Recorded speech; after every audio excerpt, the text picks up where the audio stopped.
اس گھر والوں کے لیے یہ چاہتا ہے کہ ہر طرح کی برائی سے اور ہر طرح کی آلائش اور نجاستوں سے اس گھر کو خوب پاک کر دے. اللہ کا یہ فرمان کہ اس گھر کے لیے اللہ فرماتا ہے ہر طرح کی نجاست اور ہر طرح کی آلائش سے میرے نبی کے گھرانے کو اللہ نے پاک فرما دیا ہے. اور دوسری آیت وہ بھی ہے اس گھرانے کی فضیلت میں. آپ کو پتہ ہے دونوں بچے ایک بار بیمار ہوئے تو گھر والوں نے یہ منت کر لی تھی. حضرت فاطمہ کی جو کنیز تھی فضہ، انہوں نے منت کر لی تھی کہ اگر یہ بچے صحت یاب ہو جائیں تو 3 روزے رکھیں گے. پورے گھر والے بچے صحت یاب ہو گئے، روزہ رکھا. لیکن گھر میں قناعت فاقہ کشی ایسی ہوتی تھی کہ حضرت علی دن بھر مزدوری کر کے جو رقم لاتے تھے 2 درہم، جس سے آٹا اتنا خریدا جا سکتا تھا 5 روٹیاں بن سکتی تھی. حضرت علی آٹا لے کر آئے شام کے وقت اور روٹیاں بنائی 5 روٹیاں.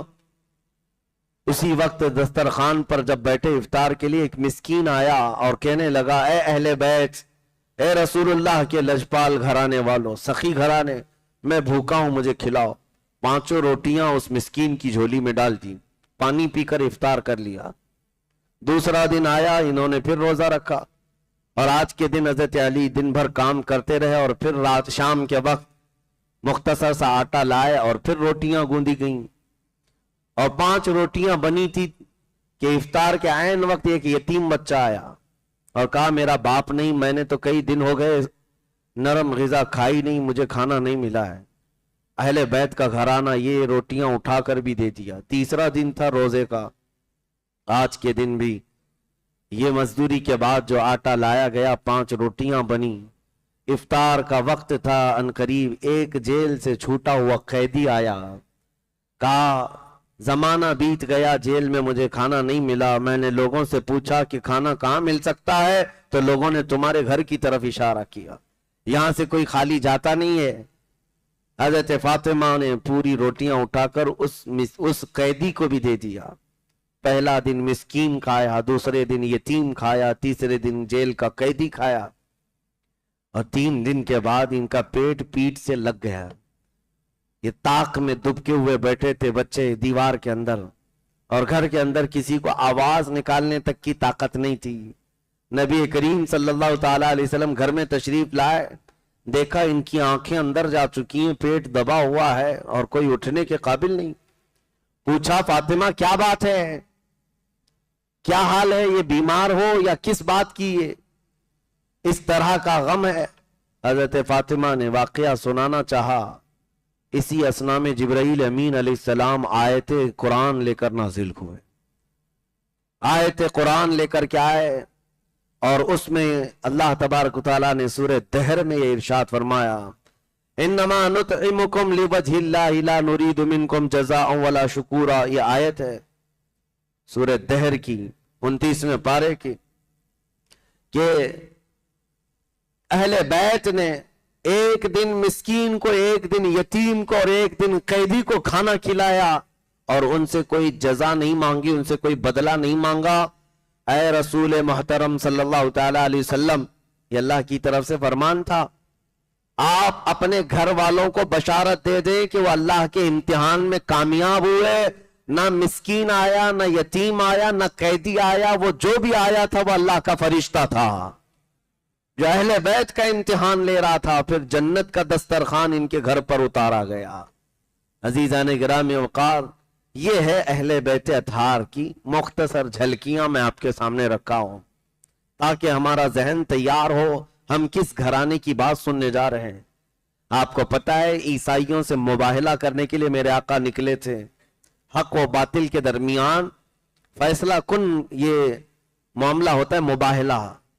عیسائیوں نے چیلنج کیا تھا، حضور نکلے تھے، لیکن اللہ نے فرمایا اے رسول آپ اپنے بیٹوں کو لے لیں، اپنے بیویوں، اپنی عورتوں کو لے لیں اور خود بھی جائیں. اس وقت رسول پاک اس مباہلے کے لیے جن کو لے کر چلے تھے وہ کون تھے؟ حضرت علی تھے، حضرت فاطمہ تھی، حضرت امام حسن اور امام حسین. انہی لوگوں کو لے کر رسول کریم صلی اللہ تعالی علیہ وسلم نجران گئے تھے. عیسائیوں کا جو بڑا پادری تھا وہ پہلے تو بہت ڈینگے مار رہا تھا کہ ہم مباہلہ کریں گے. بعد میں جب حضور کو دور سے آتے ہوئے دیکھا، اپنی چھت پر کھڑے ہو کر سارے عیسائیوں کو بلایا اور پوچھا کس کو تم نے بلا لیا مباہلے کے لیے؟ کہا یہ عرب کے جنہوں نے رسالت کا دعویٰ کیا ہے، اس عیسائی پادری نے کہا منع کر دو، ختم کر دو یہ مباہلہ. کہتا ہے قسم اس خدا کی جس کی ہم عبادت کرتے ہیں، اگر مباہلہ ہو گیا تو یاد رکھ لینا کہ یہ مباہلہ. کہتا ہے قسم اس خدا کی جس کی ہم عبادت کرتے ہیں، اگر مباہلہ ہو گیا تو یاد رکھ لینا قیامت تک روئے زمین پر پھر کبھی کوئی عیسائی آ ہی نہیں سکے گا. یہ سچے رسول کا چہرہ ہے، اور ان کے ساتھ جو شہزادے ہیں یہ گلگوں قبا، ان کے چمکدار چہرے سچائی کی علامت ہے. یہ وہ خاندان نبوت ہے، یہ وہ خاندان اہل بیت ہے. عزیزان گرامی اوقات، لیکن المیہ یہ ہے کہ اس رسول کی امت نے اسی خاندان کو بے آب و دانہ اس طرح سے تڑپایا ہے کہ روحیں کانپ جاتی ہیں. ایک عام بات، لیکن المیہ یہ ہے کہ اس رسول کی امت نے اسی خاندان کو بے آب و دانہ اس طرح سے تڑپایا ہے کہ روحیں کانپ جاتی ہیں. ایک عام آدمی کے ساتھ ہونے والے حادثات کو بھی ہم سیریسلی لیتے ہیں اور غم ہوتا ہے، اور جہاں سے ہماری عقیدت جڑی ہوئی ہے، جہاں سے ہماری محبتیں وابستہ ہیں، اس خاندان کے لیے ہم جان لٹانے کو تیار ہوتے ہیں. تب پھر ان پر آئے ہوئے ان تمام معاملات کو سنتے ہیں تو یقیناً کلیجہ منہ کو آتا ہے. معاملات کیا ہوئے، اب ہم یہاں سے شروع کرتے ہیں. اب یہاں سے ہم واقعات کربلا کو شروع کرتے ہیں. امام علی مقام مدینے سے نکل کر مکہ جا چکے تھے، اور مکہ میں کوفہ کے لوگوں کے خطوط آنا شروع ہو گئے، اور آپ کوفہ جانے پر بضد تھے، اصرار کر رہے تھے. صحابہ نے روکا، منع کیا، کسی نے بھی جانے کا مشورہ نہیں دیا. تو پھر اخیر میں امام حسین نے اپنے بھائی امام مسلم بن عقیل کو اپنا وکیل بنا کر بھیجا تھا کہ کوفہ کے حالات دیکھو اور مجھے خبر کرو. امام مسلم گئے، حالات اچھے تھے، 60,000 کے قریب لوگ بیعت کے لیے تیار تھے، اور خط لکھ کر کے بھیج دیا امام علی مقام کو کہ آپ تشریف لائیں، کوفہ کے حالات بہت اچھے ہیں. لیکن ہوا کیا، یزید نے وہاں کے گورنر کو بدل کر کے نیا جلاد گورنر بنایا عبید اللہ بن زیاد کو. وہ آتے ساتھ ظلم کی ایسی تاریخ اس نے رقم کرنا شروع کر دیا. کوفہ کے بڑے بڑے سرداروں کو گرفتار کیا، دھمکیاں دیا، قتل کیا.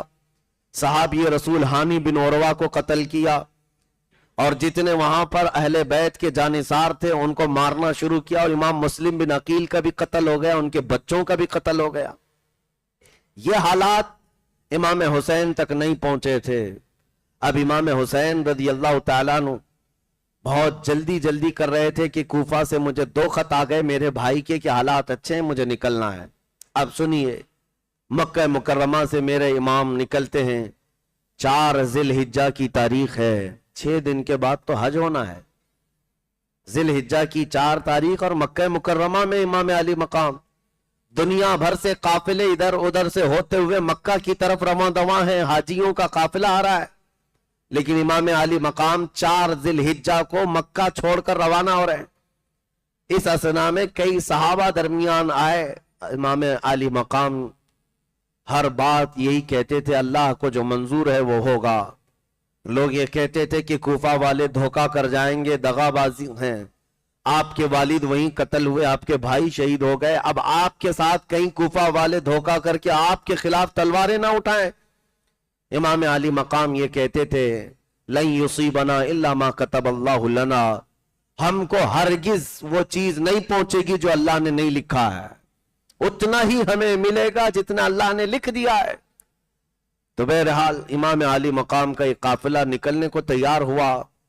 تو وہاں پر جو سعید نام کے گورنر تھے مکہ میں، انہوں نے فوجیں بھیج دی امام علی مقام کو روکنے کے لیے. عبداللہ بن زبیر کے حامی طاقت کے بل بوتے امام علی مقام کو روکنے کی کوششیں کی. مڈبھیڑ بھی ہو گئی، ہلکی پھلکی جنگ بھی ہو گئی امام علی مقام کے خاندان والوں اور حامیوں سے اور مکہ والوں سے. یعنی یہ ایسی دشمنی کی جنگ نہیں تھی، محبت میں وہ امام علی مقام کو روکنا چاہ رہے تھے. یہاں تک کہ امام حسین رضی اللہ تعالیٰ عنہ مکہ کی سرحدوں سے نکل گئے. بیچ راستے میں فرزدق نام کا ایک شاعر ہے بہت مشہور، اس سے ملاقات ہوئی، پوچھا کہاں کا ارادہ ہے؟ آپ نے کہا کوفہ جا رہا ہوں. اس نے اس وقت جو اشعار عربی میں کہے تھے وہ آج تک محفوظ ہیں. کہا اے امام آپ کوفہ جا رہے ہیں, ہو سکتا ہے ان کے دل آپ کے ساتھ ہیں لیکن تلواریں بنو امیہ کے ساتھ ہیں, یزید کے ساتھ ہیں ان کی تلواریں ہیں. وہ بات کچھ اور کرتے ہیں اور کام کچھ اور کرتے ہیں, آپ ان کی باتوں پر بھروسہ کر کے جا رہے ہیں. امام عالی مقام نے کہا میرے پاس اتمام حجت کے لیے جانا ضروری ہے. انہوں نے یہ کہا ہے کہ اگر میں نہ آؤں تو قیامت کی منزل اور طے ہوئی تھی. میں یہ بھی بتا دوں امام عالی مقام کے اس قافلے میں کتنے لوگ تھے. تقریباً یہ 82 لوگوں کا قافلہ بنا تھا, 82, جس میں حضرت علی کرم اللہ وجہ الکریم کے شہزادے یعنی امام حسین کے جو بھائی حضرت علی کی دوسری بیویوں سے جو تھے وہ سب اس میں موجود تھے. عبداللہ بن علی, ابو بکر بن علی, عمر بن علی, زید بن علی رضی اللہ تعالیٰ عنہم. اور امام مسلم بن عقیل کے 2 بیٹے تو شہید ہو گئے تھے, 3 بیٹے امام حسین کے ساتھ اور تھے. امام حسن کے اپنے سگے بھائی کے 3 بیٹے ان کے ساتھ تھے, اور امام حسین کے خود کے 3 بیٹے بھی تھے, امام زین العابدین, علی اکبر اور علی اصغر, تینوں الگ الگ بیویوں سے تھے. یہ امام عالی مقام کے قافلے میں تھے. اور پھر آپ کی سگی بہن سیدہ زینب رضی اللہ تعالی عنہا وہ ساتھ تھیں, اور امام حسین کی چھوٹی بیٹی سیدہ سکینہ وہ بھی ساتھ تھیں. ان کی سگائی ہو چکی تھی امام قاسم کے ساتھ جو امام حسن کے بڑے بیٹے تھے, اور سیدہ سکینہ کی عمر اس وقت 9 سال کی تھی, وہ ساتھ ہوئی. اور امام عالی مقام کی 2 بیویاں ساتھ میں تھیں, ام رباب اور شہر بانو. اور اس قافلے میں اہل بیت کے دیگر افراد بھی تھے, حضرت جعفر طیار کے بیٹے بھی تھے اور حضرت مسلم بن عقیل کے بیٹے بھی تھے. اس طرح سے یہ قافلہ اور کچھ جانثاروں سے مل کر, جو دوسرے چاہنے والوں سے مل کر 82 کی تعداد کو پہنچا. بیچ راستے میں تھے تو سیدہ زینب کے 2 بیٹے آن و محمد, یہ دونوں آئے اپنے باپ کا خط لے کر. ان کے باپ عبداللہ بن جعفر ہیں, امام حسین کے بہنوی, سگے بہنوی بھی ہیں, اور حضرت جعفر طیار کے بیٹے یعنی امام حسین کے چچیرے بھائی بھی تھے. وہ بہت محبت کرتے تھے امام پاک سے. انہوں نے خط لکھ کر کے بھیجا اپنے 2 بچوں کو, بیچ راستے میں بھیجا, کہا اللہ کا واسطہ دیتا ہوں, نبی رحمت کا واسطہ دیتا ہوں, آپ اکیلے نہیں ہیں, اگر آپ چلے گئے تو پوری دنیا میں اندھیرا چھا جائے گا. ہم کوفہ والوں کے حوالے آپ کو نہیں کر سکتے, رسول اللہ کے خاندان کے چشم و چراغ ہیں, آپ واپس چلے آئیں. مکہ آپ کے لیے امن و سکون کی جگہ ہے. امام عالی مقام نے خط پڑھا اور آنکھوں سے آنسو آئے اور کہا میں وہ کام نہیں کر سکتا, اگرچہ سارے لوگ مشورہ دے رہے ہیں, لیکن ایک بات مجھے اس بات کو کرنے پر مجبور کرتی ہے. پھر جو ایک صحابی تھے انہوں نے آ کر پوچھا آخر کیا بات ہے کہ اتنے لوگ مشورہ دے رہے ہیں آپ کو نہ جانے کا, اور آپ ضد کر رہے ہیں جانا ہی ہے کوفہ. اور تھوڑی ہی دیر کے بعد امام مسلم بن عقیل کی شہادت کی خبر بھی آ گئی. امام حسین بار بار انا للہ و انا الیہ راجعون پڑھتے تھے اور غم کرتے تھے کہ میں نے اپنے معتمد بھائی کو وکیل بنا کر بھیجا اور ان کے ساتھ یہ معاملات ہو گئے. ان پڑھتے تھے اور غم کرتے تھے کہ میں نے اپنے معتمد بھائی کو وکیل بنا کر بھیجا اور ان کے ساتھ یہ معاملات ہو گئے. جب یہ حالات سنتے ہیں امام علی مقام, اس کے بعد ایک صحابی نے کہا بھی کہ آپ ضد کیوں کر رہے ہیں, تو جانتے امام حسین کے سامنے ایک بات تھی. کہا میں نے خواب میں رسول کریم صلی اللہ تعالی علیہ وسلم کو دیکھا ہے, حضور اکرم صلی اللہ تعالی علیہ وسلم نے مجھ سے کچھ بیان فرمایا اور میں نے وعدہ کیا, اس وجہ سے مجھے جانا ہی ہوگا. صحابی نے پوچھا ہمیں بھی بتائیں اللہ کے رسول صلی اللہ تعالی علیہ وسلم نے آپ سے کیا وعدہ لیا اور آپ نے کیا وعدہ کیا اور کیا بیان ہوا. امام عالی مقام نے کہا نہ میں نے یہ خواب کسی کو بتایا اور نہ بتاؤں گا جب تک کہ میں اس دنیا سے چلا نہ جاؤں. یہ رازوں میں سے ہے, میں نے اللہ کے رسول سے وعدہ کیا ہے. یہ مسئلہ تھا جس کی وجہ سے امام عالی مقام کئی لوگوں کے مشورے آتے رہے لیکن آپ واپس پلٹنے کو تیار نہیں ہوئے. ایک مقام پر پہنچے, عبداللہ بن متی وہاں پر ایک شخص تھے, انہوں نے آپ کا استقبال کیا کنویں کے پاس. انہوں نے بھی کہا آپ کوفہ جا رہے ہیں, کوفہ کے لوگ اچھے نہیں ہیں. اور وہاں پر ایک قاصد آیا کوفہ کی خبریں لے کر. ہانی بن عروہ کے ساتھ کیا کیا گیا, مسلم بن عقیل کے ساتھ کیا کیا گیا, ان کے پیروں میں ہاتھوں میں رسی باندھ کر کے ہانی بن عروہ کو گلیوں میں کھینچا گیا ہے, ان کی ہڈیاں چکنا چور ہو گئی, توڑ دیا گیا ہے, اور نہایت ہی دردناک انداز میں ان کو قتل کر دیا گیا ہے. یہ خبریں سن کر امام حسین اعظم رضی اللہ تعالیٰ عنہ غمگین ہو گئے, اور اس کے بعد آپ اپنے قافلے کو لے کر تھوڑا اور آگے بڑھے, لیکن ٹھہر گئے. پھر قافلے کے اندر رات کا وقت تھا, اپنے خاندان والوں کو سمیٹ کر کے ایک خطبہ دیتے ہیں اور کہتے ہیں اے لوگوں, کوفہ سے ایک بری خبر آ چکی ہے, اے میرے خاندان والوں اس خبر کو سن لو. آپ نے کہا میرے معتمد وکیل اور میرے معتمد بھائی مسلم کو کوفہ والوں نے شہید کر دیا. ابن زیاد گورنر بن کر وہاں آیا اور کوفہ والوں کے دل بدل گئے, انہوں نے ان کے بچوں کو بھی شہید کیا ہے, صحابی رسول کو بھی شہید کیا ہے. لہٰذا میں تمہیں اختیار دیتا ہوں کہ آپ یہاں سے جو پلٹنا چاہے وہ پلٹ جائے, جو جانا چاہے وہ چلا جائے, اس لیے کہ اب ہمارے لیے کوفہ کی سرزمین بھی ہماری پناہ گاہ نہیں رہی. یہ سن کر کے کچھ عرب کے قافلے یا عرب کے لوگ جو ساتھ ہوئے تھے وہ یکے بعد دیگرے چھٹتے چلے گئے, نکل گئے, اور یہ قافلہ جانثاروں کا وہی باقی رہ گیا جو مدینے سے چلا تھا. اس میں جو اہل بیت نبوت کے افراد تھے وہ کھڑے ہو کر کے کہتے ہیں, امام مسلم بن عقیل جن کی شہادت ہوئی ہے ان کے 3 بیٹے اور بھی تھے امام حسین کے ساتھ, کھڑے ہو کر کہتے ہیں اب جب ہمارے باپ کا انتقال ہو ہی گیا ہے تو ہم اس وقت تک واپس نہیں پلٹیں گے جب تک ہمارے باپ کا بدلہ نہ لے لے یا قصاص نہ لے لے, یا پھر ہم بھی قتل ہو کر شہید ہو کر اپنے والد محترم کے پاس نہ پہنچ جائیں. امام علی مقام سے دوسرے شہزادے کہتے ہیں آپ ہمیں پلٹنے کی بات کر رہے ہیں اور آپ کو ہم اس طرح تنہا چھوڑ کر کے جا سکتے ہیں؟ آپ کے بعد زندگی کا کوئی مزہ ہی نہیں ہے, آپ کے بعد زندگی جینے کا کوئی معنی ہی نہیں ہے. امام حسین کی بات پر ایک شہزادہ یا خاندان کا ایک فرد بھی ٹس سے مس نہیں ہوا. یہ قافلہ چل پڑا, امام علی مقام چلتے رہے. بیچ میں ایک جگہ ایسی آئی جہاں زہیر بن قین بجلی, ایک ایسے عرب کے بہت مشہور آدمی ہے, وہ حج کر کے واپس جا رہے تھے, ان کو اہل بیت سے پہلے کوئی عقیدت نہیں تھی. امام حسین نے ان کو بلوایا, وہ خیمے میں تھے, انہوں نے منع کر دیا میں ملنا نہیں چاہتا. بیوی جو تھی گھر میں بیٹھی, یہ خیمے میں تھی, اور ایسی ڈانٹ لگائی, کہا زہیر تجھے پتا ہے رسول اللہ کا بیٹا بلا رہا ہے اور انکار کرنے کی مجال کیسے تیری؟ آج اس سے بہتر موقع کیا ہو سکتا ہے, جا امام علی مقام سے ملاقات کر کے. تو آپ زہیر بن قین بجلی آئے اور امام حسین سے ملاقات کی. ایک ہی ملاقات ایسی تھی کہ چہرہ ابن رسول کو دیکھ کر کے فدا ہو گئے. کہا کہاں کا ارادہ؟ کہا کوفہ کا. زہیر بن قیم کو اپنا واقعہ بتایا اور جو جو حالات تھے بتایا. زہیر بن قیم بجلی جو پہلے اہل بیت سے عقیدت نہیں رکھتے تھے, لیکن اب حالات ایسے کہ اپنے خیمے میں آئے اور اپنی بیوی سے کہا میں تجھے طلاق دیتا ہوں, تو واپس چلی جا, اپنے بھائیوں کے ساتھ واپس چلی جا. کہا اتنا اہم کیا معاملہ ہو گیا؟ کہا اس لیے کہ اب میں رسول اللہ کے شہزادے کے ساتھ اس نیت سے جا رہا ہوں کہ واپس اس دنیا میں کبھی نہیں آنا ہے, مجھے آنا نہیں ہے, میرا انتظار نہ کرنا. مال و دولت اسباب سب دے دیا اپنی بیوی کو اور بھیج دیا, اور کہا میں امام پاک کے ساتھ جاتا ہوں. یہ زہیر بن قین بجلی یہ وہ شخص ہیں جو میدان کربلا میں پہلے اترنے والوں میں نام ہیں.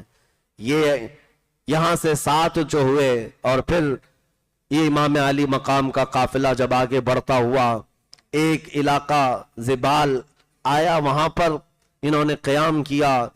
تو اب یہاں پہنچتے پہنچتے امام علی مقام کے قافلے کو 1 محرم آ چکی تھی. محرم کی پہلی تاریخ تھی اور اس وقت 60ویں ہجری چل رہی تھی. 1 محرم کی تاریخ تھی. عبید اللہ بن زیاد نے جب اسے یہ خبر ملی کہ یہ مکہ سے نکل چکے ہیں امام حسین اور یہ کوفہ آنے والے ہیں, تو اس نے حر بن یزید, ایک ایسے پہلوان کو جس کی کوفہ میں بڑی دھاک تھی, وہ پہلوان بہت مشہور تھا, حر بن یزید کو 1000 کا لشکر دے کر بھیجا کہ حسین کو روک لینا راستے پر اور ان کو ادھر ادھر ہونے نہ دینا, یہاں تک کہ ان کو مجبور کر کے کسی نہ کسی طرح سے جھکا کر مطیع و فرما بردار بنا کر میرے پاس لانا. حر بن یزید یہ پہلا لشکر ہے جو کوفہ سے نکلا تھا امام علی مقام کے راستے کو روکنے کے لیے. 1000 کا لشکر لے کر کے وہ آیا, اور جیسے امام علی مقام کے پاس پہنچا تو امام حسین نے دیکھ کر سمجھ لیا کہ اب حالات بدل چکے, یہ وہ لوگ ہیں جو خط لکھ لکھ کر کے مجھے بلائے تھے, اور وہ لوگ اس فوج میں آج سامنے آئے ہوئے. آتے ساتھ حر بن یزید سے پوچھا کیا بات ہے, کس بات کا پیغام لے کر آئے ہو؟ کہا سنا ہے آپ نے بغاوت کی ہے خلافت حقہ کے خلاف, اور آپ کو گورنر کوفہ عبید اللہ بن زیاد کی طرف سے یہ پیغام سناتا ہوں کہ آپ اس طرح سے بغاوت کا پیغام لے کر علم لے کر نہیں چل سکتے, آپ کو میں مجبور کر کے مطیع و فرمان بردار کر کے لے کے جاؤں گا. امام حسین نے اس سے بات کی, کہا حر بن یزید تیری ماں تجھ پر روئے, کیا تو یہ سوچتا ہے کہ رسول اللہ کا نواسا ایک فاسق و فاجر شخص کے سامنے مطیع و فرمان بردار ہوگا؟ مرد حق باطل کے آگے مات کھا سکتا نہیں, سر کٹا سکتا ہے لیکن سر جھکا سکتا نہیں. حر بن یزید سے کہا تو جواب میں حر بن یزید نے کہا اے حسین, عرب کا کوئی دوسرا آدمی مجھے یہ کہا ہوتا کہ تیری ماں تجھ پہ روئے تو میں اس کو پلٹ کر کے جواب دیتا, لیکن مجھے آپ کی ماں کی حرمت پاتا ہے, میں آپ سے یہ بات نہیں کہہ سکتا کہ آپ کی ماں پر روئے. میں ادب کرتا ہوں, آپ کی ماں رسول اللہ کی بیٹی ہیں. اتنی تو عقیدت حر بن یزید کے دل میں تھی. امام حسین سے کہا کہ آپ کیوں نکلے ہیں اور کیا چاہتے ہیں؟ امام حسین نے کہا پہلی بات تو یہ ہے کہ نہ میں خود اپنی مرضی سے آیا, بلکہ تم کوفہ کے 12,000 کے قریب لوگوں نے خط لکھ کر کے مجھے بلایا, اور کئی مرتبہ قافلے آئے ہیں مکہ دعوت دینے کے لیے. حر بن یزید نے کہا ہم ان میں سے نہیں ہیں جنہوں نے آپ کو دعوت دی تھی. امام حسین نے وہ خطوں کا تھیلا نکالا جس میں پورے خطوط تھے, انڈیل دیا اور کہا یہ خط دیکھو, یہ خط دیکھو, یہ خط دیکھو, اس میں لوگوں کی مہریں ہیں, دستخطیں ہیں. حر بن یزید نے سب خط دیکھے اور اس کے بعد کہا یہ اور لوگ ہیں جنہوں نے آپ کو بلایا, ان میں سے ہم نہیں ہیں, ہم نہیں ہیں. حالانکہ اس کی فوج میں کئی لوگ تھے جن کی دستخطیں موجود تھیں.